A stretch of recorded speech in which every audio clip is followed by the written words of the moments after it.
Hello friends, welcome back to my channel. நம்ம இன்றைக்கி இந்த வீடியோவில் வெண்பூசணி வச்சு ஒரு கூட்டு தான் நம்ம தயாரிக்க போகிறோம். வாங்க, அது ரொம்ப ஈஸி எப்படி பண்ணுறது அப்படின்ட்டு இந்த வீடியோவில் போய் பார்க்கலாம். இந்த வெண்பூசணி செய்கிறதுக்கு நம்ம கடலைப்பருப்பு எடுத்துருக்குறோம். 1 கப்பு கடலைப்பருப்பு, கொஞ்சமாக தேங்காய், சீரகம், சின்ன வெங்காயம், ஒரு தக்காளி, அதுக்கப்புறம் வெண்பூசணி. ஒரு குக்கரில் 1 கப்பு அளவுக்கு நம்ம எடுத்து வச்சுருந்த இந்த கடலைப்பருப்பை சேர்த்துட்டு அதை நல்லா கழுவிட்டு 1 கப்புக்கு 2.5 கப்பு அளவு தண்ணி ஊற்றி ஒரு 3-4 விசில் வர்ற வரைக்கும் இந்த விசில் வச்சு எடுத்துக்கலாம். இப்போது இந்த குக்கரோட மூடியை மூடிட்டு 3-4 விசில் வர்ற வரைக்கும் வேக வச்சு எடுத்துக்கலாம். இது வெந்துட்டுருக்க சமயத்தில் ஒரு மிக்ஸி ஜாரில் கொஞ்சமாக தேங்காய், ஒரு பச்சை மிளகாய், உங்கள் காரத்துக்கு தகுந்த மாதிரி சேர்த்துக்கோங்க. அதுக்கப்புறம் 1 டீஸ்பூன் அளவுக்கு சீரகம், இதையும் சேர்த்துட்டு மிக்சியில் ஒரு ஓட்டிக்கிட்டு அதுக்கப்புறம் வேணும் அப்படின்னா தண்ணி சேர்த்துக்கலாம். இப்போ இந்த அளவுக்கு அரைப்பட்டுருச்சு. அதுக்கப்புறம் ஒரு 1/4 டம்ளர் தண்ணி ஊற்றிட்டு கொஞ்சம் மையாக அரைச்சிக்கலாம். பூசணியோட மேல் தோலை சீவிட்டு அது சின்ன சின்னதாக பீசஸாக கட் பண்ணியாச்சு.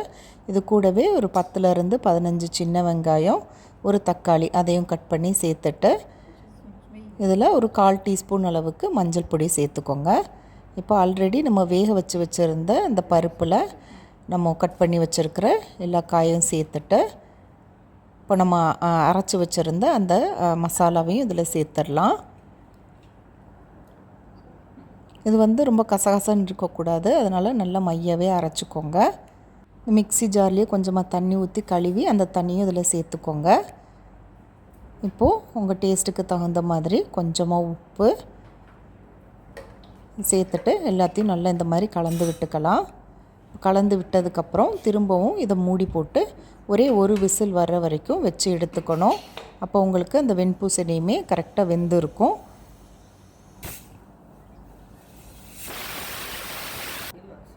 அவ்வளோதான், இது ரெடி ஆகிடுச்சு. இப்போது இதுக்கு தாளிப்பு சேர்த்துக்கலாம். ஒரு கடாயில் கொஞ்சமாக எண்ணெய் சேர்த்துட்டு இப்போ வேணும் அப்படின்னா நீங்கள் தேங்காய் எண்ணெய் கூட இதில் சேர்த்துக்கலாம்.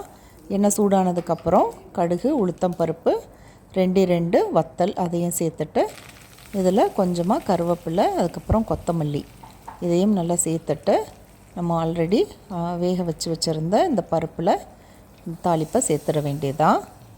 அவ்வளோதான், ரொம்ப சிம்பிளான அதே சமயம் ரொம்ப டேஸ்டியான வெண்பூசணி கூட்டு ரெடி ஆகிடுச்சு. இது நீங்கள் சாப்பாடு கூட மட்டும் இல்லாமல் ரசம் சாதம், அதே மாதிரி சப்பாத்தி, பூரி கூட சாப்பிட்றதுக்கும் ரொம்ப டேஸ்ட்டாக இருக்கும். இதே மாதிரி நீங்களும் வீட்டில் ட்ரை பண்ணி பாருங்கள்.